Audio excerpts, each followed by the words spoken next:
The Brexit referendum is 2 years old. Brexit celebrated its second birthday by being separated from its parents and put in a cage with all the other 2-year-olds.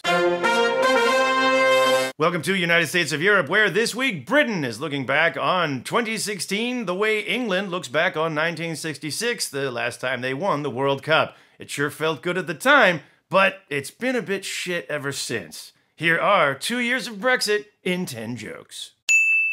2 years ago, 52% of Britain voted to take their country back from the foreigners. Foreigners like employers and financial firms. But luckily, they're keeping foreign newspapers.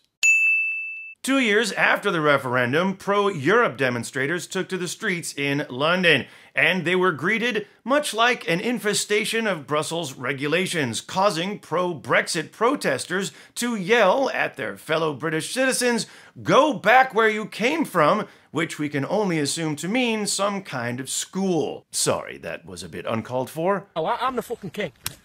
I'm the fucking man. See me? No, I stand by it. To help celebrate Brexit's second birthday, foreign employers such as Airbus have announced they may be relocating thousands of jobs back to the continent. Or, as the designers of the Brexit campaign bus might put it, Airbus leaving will cost $1.7 billion we could have spent on the NHS. Still, it must be said the NHS is doing a great job of streamlining its services, creating, in this case, a one-stop shop from surgery straight to cemetery.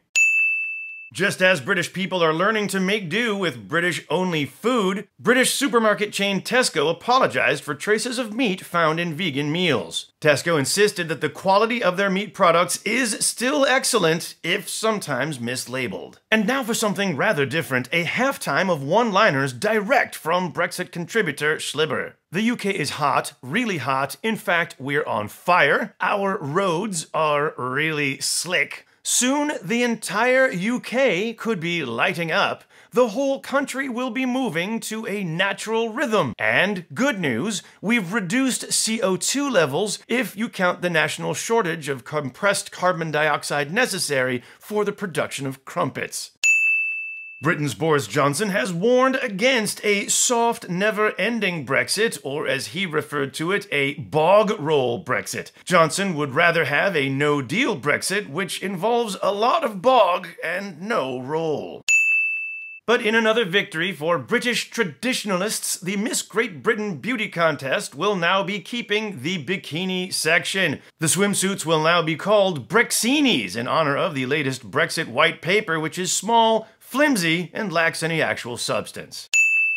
Luckily, England fans can celebrate their team's progress in the World Cup in Russia, after Russia celebrated their team's progress in buying off pro-Brexit Leave.eu founder Aaron Banks. Well done.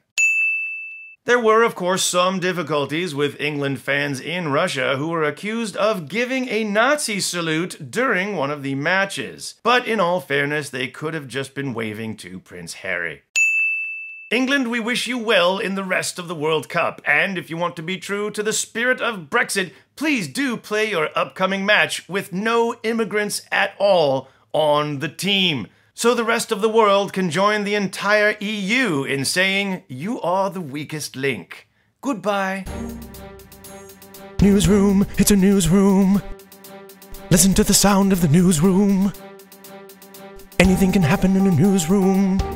News, news, news, news, news.